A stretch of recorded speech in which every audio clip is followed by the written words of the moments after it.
Now this is the block we just sewed together. I'm going to put it on my ironing board. Now all of these seams that I previously ironed are going clockwise. So I'm just going to put a little pressure here and continue that. I want everything clockwise. They're all going to wind up going in the same direction. And then I give it one last close-up of the center. What you wind up with is a block with a little top knot. And if you get your fingers in here, and this is still hot, and that's why I'm being careful.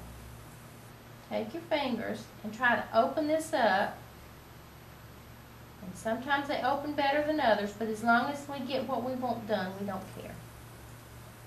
Flatten them out, and I take my finger and just kind of twirl it, and they'll go where they want to go. Sometimes they make a prettier one than this. But as being on TV, we would expect to have problems. There we go. Now we got it opened up. Just twist it with your finger. Give it a good steam, flip it over, and you have a nice, perfect, let's see, where are you? Flat center of our block. So we'll make enough more for this quilt, 19 more, and then we'll get ready for the next step. I've gone back to the original block we're working on. First, we made this inner section, which is this part. Next, we're going to make this little 2-block section out of a red and on this one it's red and green, but it'll be red and blue. And this one is blue and white. And I've already fixed those parts here. And they'll look like that. Here's the centerpiece of our block. We have just made the piece that goes on top and the piece that goes on bottom, and you can tell they're correct because the white diamond is in one piece and the red diamond. White diamond, red diamond. We will sew these, just lay it down on here and sew it together.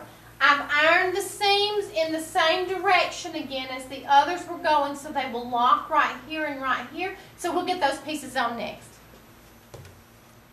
To attach this first piece to the top of the pinwheel, I'm going to turn it down on it, and you should have white against white. We want that white diamond to continue.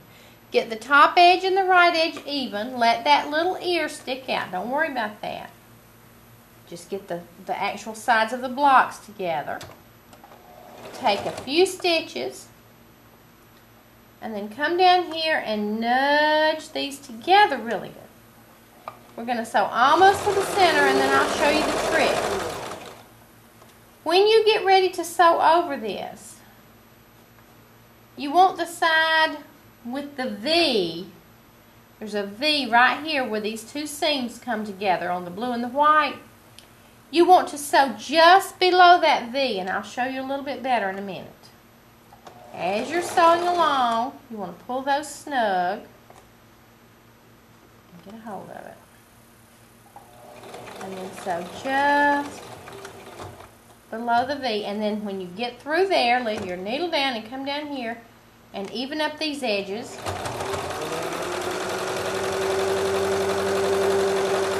And sew off the end.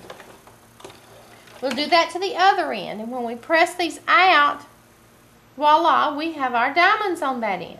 So we'll do this to both ends. We need two pieces just like this. If you will notice, the center part is exactly like the part we made for the top and bottom. So make 2 more of these units and then add your block at the top and the bottom.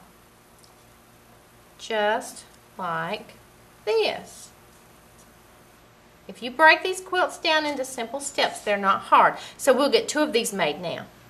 When we get ready to sew these together, I'm going to jump to the center here and line this seam up. Just pretend like you've sewn that far. You want to look at it, get it lined up, get everything snugged in there. Just before the seam, start sewing. Make sure they're snug together real good. And I want to sew through the bottom of the V I keep talking about. Those V's are very important. Go just a little ways beyond.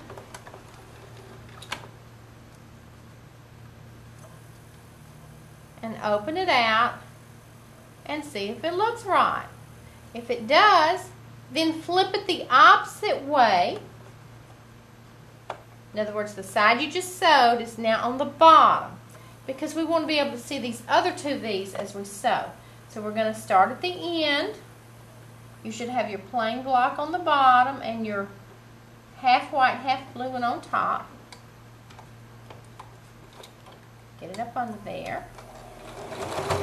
Take a few stitches and then go down here to this seam and nudge it together. Just a little tension on it to keep it in place. And then hold it there and go just below that V. Then you're ready for your next intersection. Now, this intersection is sewn. This is the one we sewed. So all you have to do is sew over the original stitching, and you know that one is right. So we're through that one. Now we're going to go down here and we're going to lock these two. We're not using pins because we're just going from seam to seam to seam. Go just below that V and then get your ends even. Sew to the end.